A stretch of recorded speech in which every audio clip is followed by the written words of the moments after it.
Jubaland forces occupation and insurgents in Mandera has been linked to President William Ruto's plan to stay into power beyond 2027.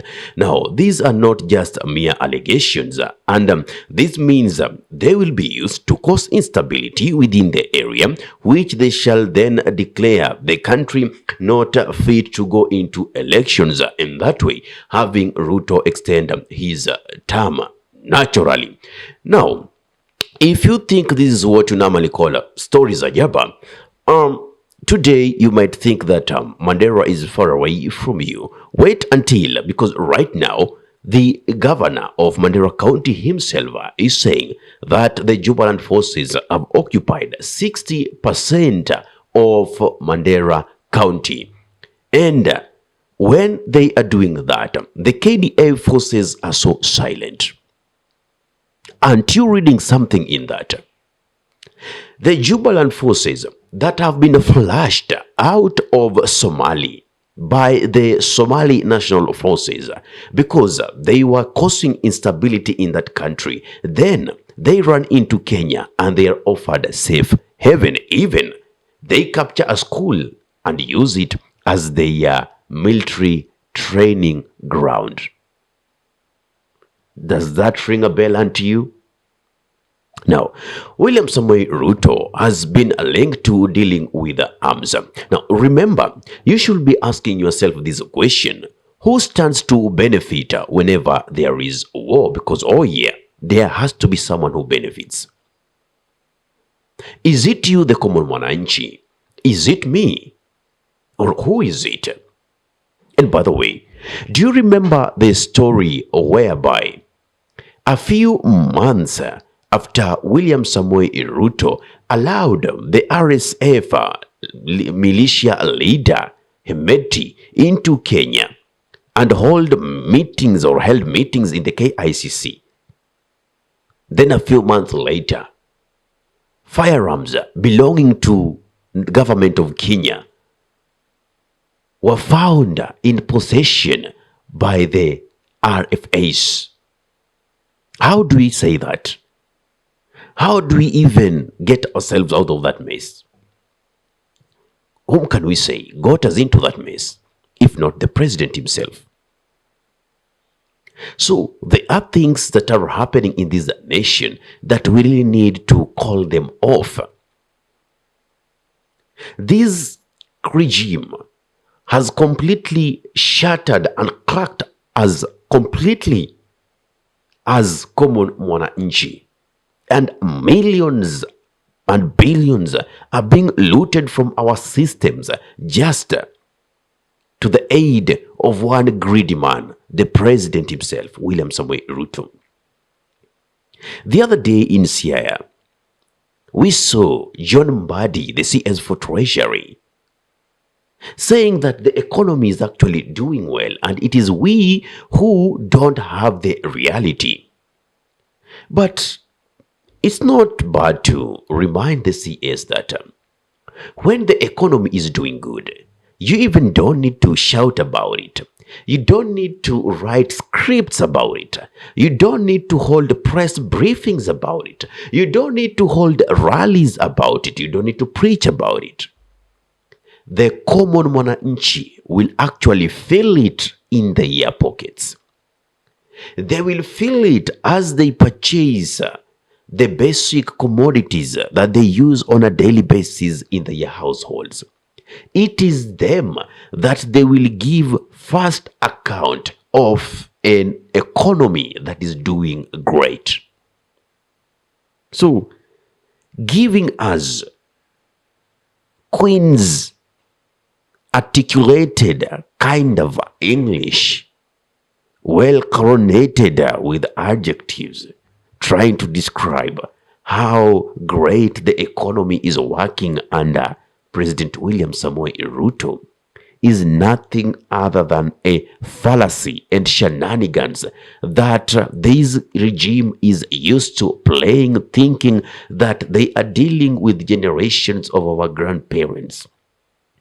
There is an awakening that is happening, and the sooner you get hold of this reality, the better. As we speak, there is issuance of IDs to non-vetted persons in the North region front. And even the refugees are being issued. Mass registration of IDs is happening. What does this mean?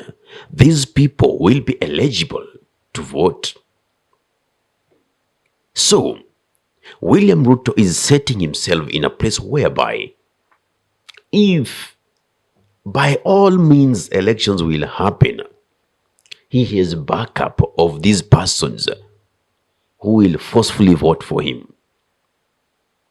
Or the other way, using country's instability to make sure people don't go into elections. And this notion of not going into elections are not my first account of allegations. Moses Kuria, when he was the senior most advisor of the president, in one of the interviews, he did say that actually the year 2027, there is not going to be elections. Why is this? He was comparing it to the scenario back in 2002, whereby there was actually two presidential candidates who were like a two-horse race. Let us not mind the others. This was Mwai Kibaki and Daniel Toroitich Arap Moi.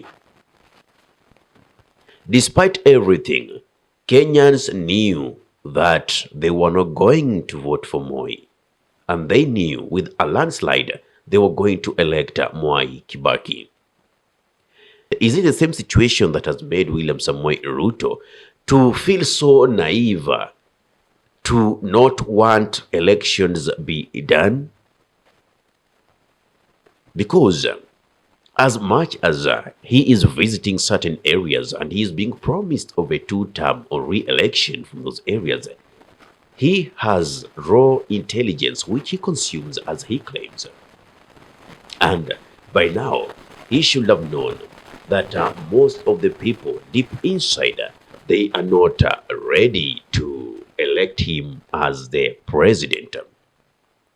And this issue of arms being linked to President William Samoei Ruto is not something to joke with.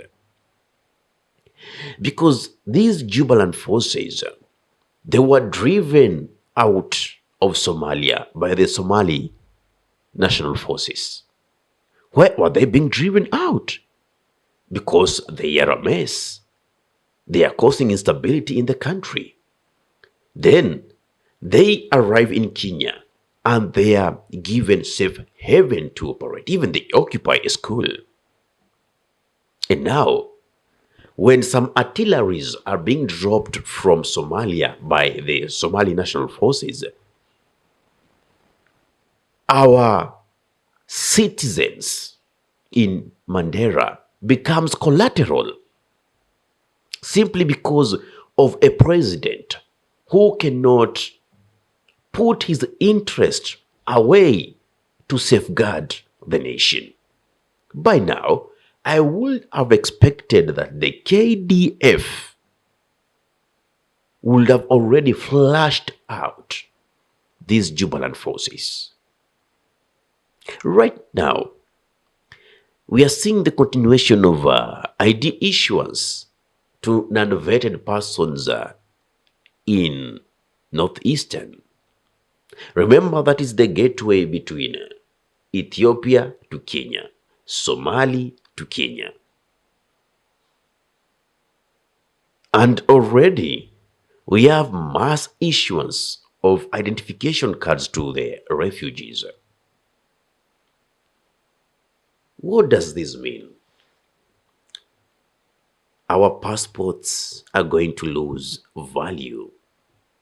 In the eye of the international community, we don't stand a chance to be recognized, or you as a Kenyan, you don't stand a chance to be recognized as a Kenyan, because they will say, okay, you have documentations claiming, you see, you will have documentations claiming that you are a Kenyan, but how can we be sure that you are a Kenyan? That is a dangerous path that we are trailing. And the person taking us through that path is none other than the president himself. And that is why we have to make sure that we don't entertain these shenanigans by the president. Ahmed Khalif is my name for the Unscripted Talks here in Dub Radio. Assalamu alaikum warahmatullahi wabarakatuhu. Kwa timba kali za Afrika, Dub Radio ndio mpango mzima.